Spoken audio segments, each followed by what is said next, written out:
activités de formation et j'adore partager mon avis sur des concepts concrets de la vie quotidienne qui ne sont pourtant pas enseignés à l'école. J'espère que vous trouverez ici des astuces pour aller de l'avant et débloquer des zones d'ombre qui vous freinent et que vous aviez peut-être omises. Merci d'être avec moi aujourd'hui et très bonne écoute. Donc bonjour. Nous sommes sur un épisode supplémentaire de notre podcast. Dans notre podcast qui a pour but de nous aider soit à anticiper, ou gérer au mieux des zones d'ombre qui nous freinent et que parfois nous rencontrons et qui se manifestent à notre dépens. D'accord. Donc à nos dépens.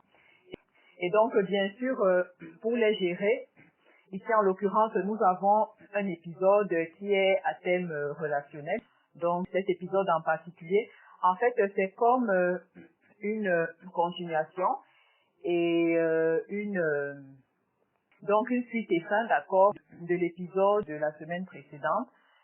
Donc une prolongation et une suite et fin. Alors, nous avons beaucoup de sujets à thème relationnel. Et la semaine dernière, nous parlions de comment ne pas mourir socialement, c'est-à-dire comment conserver son statut social, d'accord? Si notre statut nous plaît, il est OK, donc il est convenable de notre point de vue. Ou alors, nous proposions comment l'améliorer, d'accord? S'il ne nous plaît pas du tout, s'il est vraiment à un niveau, s'il a un niveau piètre, donc un niveau assez bas, d'accord? Donc, comment améliorer notre statut social, éventuellement conserver. Donc, ici, nous parlons de comment ne pas mourir socialement, mais plus dans le sens d'encourager ou motiver la collaboration, donc de pair, ok? Alors, bien sûr, en l'occurrence, pour nos podcasts, donc pour nos épisodes, nous nous inspirons beaucoup d'auteurs, nous appuyons sur des auteurs qui sont des spécialistes en la matière. Donc, en l'occurrence, ici, nous avons dit, nous parlons d'un sujet à thème relationnel, qui est un thème qui revient. Et donc, pour cet épisode, nous allons nous inspirer donc d'un auteur, d'accord, qui est chercheur en neurosciences, ok. Donc, cet auteur, il a écrit un livre qui est intitulé, dont je vous relate le titre en anglais parce que c'est le seul titre que je vois dans les recherches en ligne. Donc, auteur du livre Social, Why Our Brains Are Wired to Connect. Donc, Social, Why Our Brains Are Wired to Connect. D'accord, donc ça c'est le titre en anglais. Et donc, en fait, en français, d'accord, donc en français ça se traduit comme pourquoi nos cerveaux sont câblés pour être connectés, pour créer des liens sociaux, d'accord. Donc pourquoi notre cerveau sont câblés pour être connectés entre eux, ok, pour le lien social, d'accord, ok. Donc l'auteur lui-même il dit, donc l'auteur il dit dans son œuvre en fait que l'évolution nous pousse vers une vie sociale interdépendante, d'accord. Donc ça c'est l'auteur qui le dit. L'évolution nous pousse vers une vie sociale interdépendante dans laquelle nous allons maximiser ce que nous allons faire en groupe. Ok. Donc c'est l'auteur qui le dit. Voilà. Donc pourquoi? En fait parce que d'après lui, toujours donc d'après son œuvre, nous sommes par notre cerveau programmés à être dépendants les uns des autres, d'accord? Donc en fait, nous sommes programmés à avoir besoin du soutien et du support social. Donc il est plus intéressant pour la majorité d'avoir un comportement qui s'uniformise un peu afin que la communauté en général soit avantagée, d'accord? Voilà. Donc la communauté soit avantagée par rapport à l'individu. D'où avoir un moyen d'uniformiser un petit peu les goûts, les comportements et les décisions. Ok? D'accord. Donc trouver un moyen comme celui-là. Alors il dit, pour surenchérir, le fait d'avoir nos valeurs et croyances injectées à nous, d'accord? D'avoir ces valeurs injectées en nous de l'extérieur, d'un moyen plus ou moins clandestin, d'accord? Donc donne de super résultat, ok, afin d'harmoniser les comportements, donc les personnes dans les groupes. Et ceci va créer une amélioration de l'équilibre des plaisirs sociaux. Alors d'où un comportement qui s'uniformise un peu afin d'avantager la communauté est appréciable et est le bienvenu. Ok. Alors, en plus de cela, nous devons comprendre et aussi accepter le fait que si nous sommes vraiment au fond de nous, d'accord, donc notre véritable foi, comme nous aimons souvent le dire, parce que en général les gens aiment bien aller à la quête de qui nous sommes. Et je pense que beaucoup de personnes, à un moment ou à un autre de leur vie, essayent vraiment de comprendre qui ils sont, quel est leur rôle, quel est leur objectif véritable, ok? Donc, en fait, notre perception de notre soi profond, d'accord? Dans cette perception, nous tirons nos choix véritables et notre inspiration, d'accord, n'est pas une partie qui est inaccessible, ok? Donc, une entité de notre être qui est hermétique à toute influence extérieure, d'accord? Donc, nous devons accepter le fait que cette partie-là, en fait, est une zone qui est le produit, d'accord? Donc, non seulement de nos attentes, désirs et peut-être notre essence véritable, ok, comme nous le souhaitons, essence authentique, mais aussi l'influence des choix et préférences des autres, donc des personnes qui nous entourent. Donc, on va nommer, par exemple, des collègues, ok, collègues, amis, voisins, d'accord, donc des professeurs et ou élèves, ok, donc l'un ou l'autre, ou des frères, sœurs, etc., membres de la famille, d'accord. Donc notre soi profond, en fait, est le produit de notre essence véritable, ok, pas de souci, mais aussi l'influence des choix des autres, ok, donc des autres autour de nous, ok. Donc, afin de favoriser la collaboration, d'accord, donc motiver l'apport et l'effort des autres, donc en fonction d'un projet ou d'une cause, ok, nous devons montrer donc à un certain groupe cible, d'accord, parce que si nous avons un objectif à atteindre et une cause qui nous est chère, nous ne pouvons pas forcément convaincre tout le monde, ok. Donc, nous devons montrer à un groupe cible que notre cause donc vérifie plusieurs points, ok. Alors, en l'occurrence, lesquels? Donc, en premier, cette cause est d'intérêt général, ok.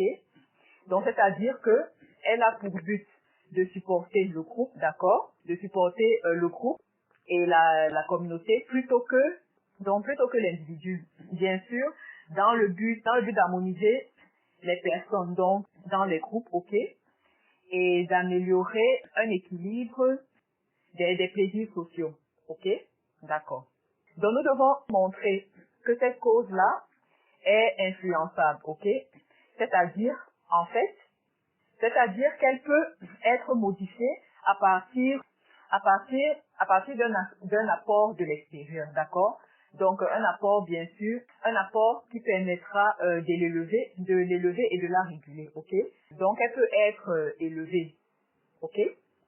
Étant donné que nous sommes programmés à être dépendants les uns des autres et bien sûr avoir besoin de support social, ok?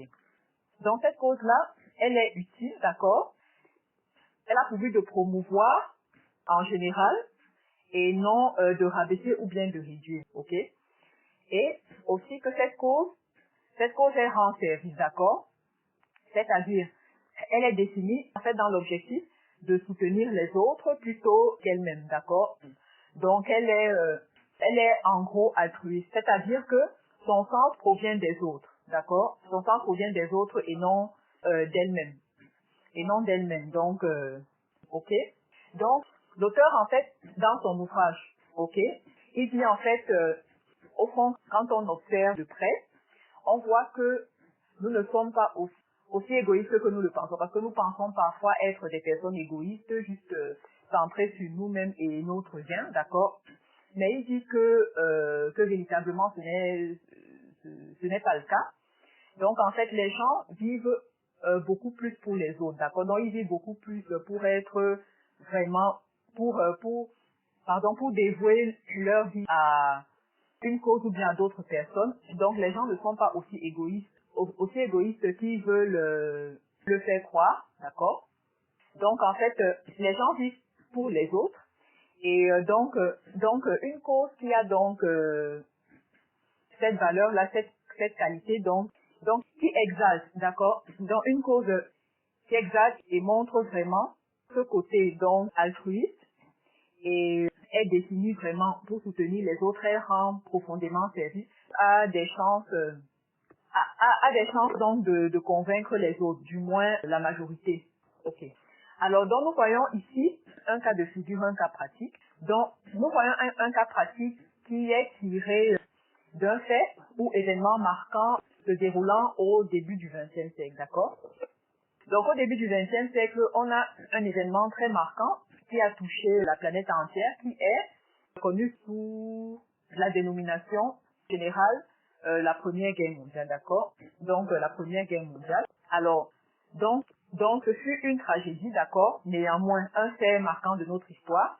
Et bien sûr, elle a eu des héros, d'accord? Comme toute situation assez importante et indéniable, d'accord? Et les principaux héros de cette tragédie, ce seraient les soldats morts, bien sûr, donc sur le champ de bataille, les personnes qui se sont dévouées ou données à la cause, d'accord, une cause qui leur est ou qui leur était chère, et aussi les agents qui ont été des espions, ainsi que les cellules intelligentes, d'accord.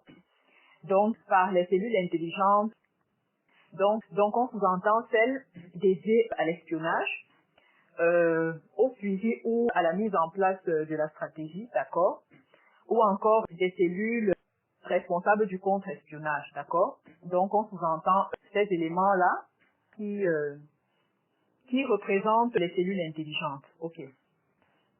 On note ici une agente de renseignement, d'accord, qui a été était dès le départ recrutée par l'Allemagne, d'accord, donc cette agente.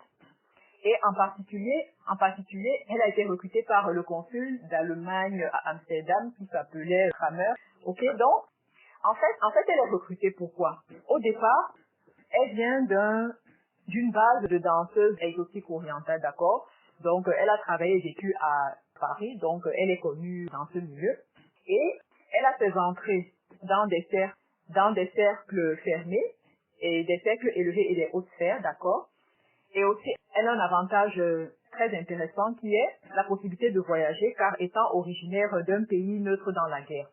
Et bien sûr, elle est polyglotte pour compléter le tout comme si ce n'était pas suffisant, tout ce qu'elle avait comme atout pour elle.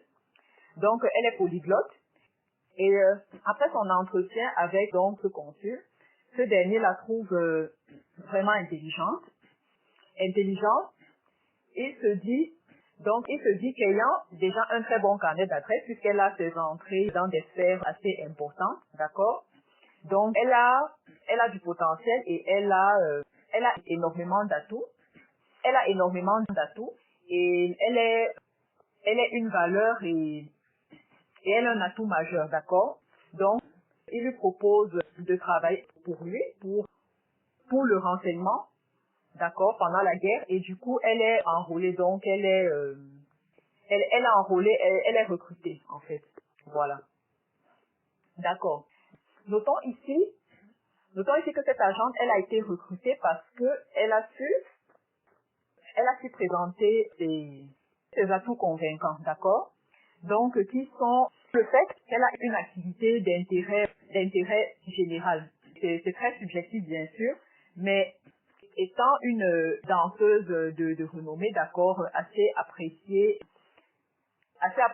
de son public, et bien sûr, pendant des périodes troubles ou même des périodes plus ou moins stables, l'agent masculine, surtout de la haute sphère, donc apprécie se détendre, donc dans des lieux comme cela, dans des cabarets et des théâtres, où ils apprécient et ils admirent donc cette danseuse. Donc elle est très connue et elle est déjà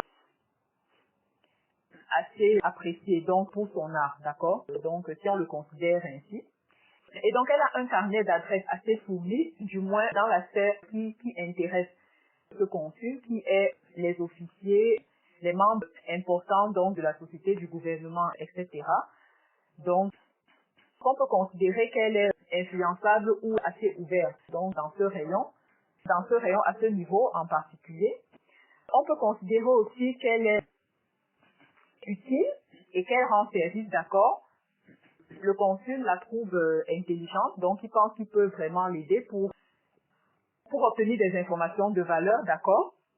Donc elle est suffisamment utile et elle rend service en fait parce que elle a des atouts comme la compréhension et la facilité donc de parler, d'accord, plusieurs langues, elle est polyglotte et en plus elle peut se déplacer n'importe où en Europe. Donc il est facile pour elle d'atteindre des responsables n'importe où, dans n'importe quel pays, en période de guerre, plus ou moins n'importe quel pays donc dans cette région, pendant cette période très délicate. En fait, notre agent donc elle a réussi à convaincre l'Allemagne, d'accord. Donc elle est recrutée pour un poste délicat au service de renseignement pendant la guerre. Donc elle a réussi à encourager et motiver la collaboration, d'accord, autour de sa faculté de produire et délivrer des informations de qualité et d'importance. Ok. Bonjour et merci à tous d'avoir écouté. Je vous prie de vous abonner pour en savoir plus et surtout de laisser vos impressions. À très très bientôt pour la prochaine écoute.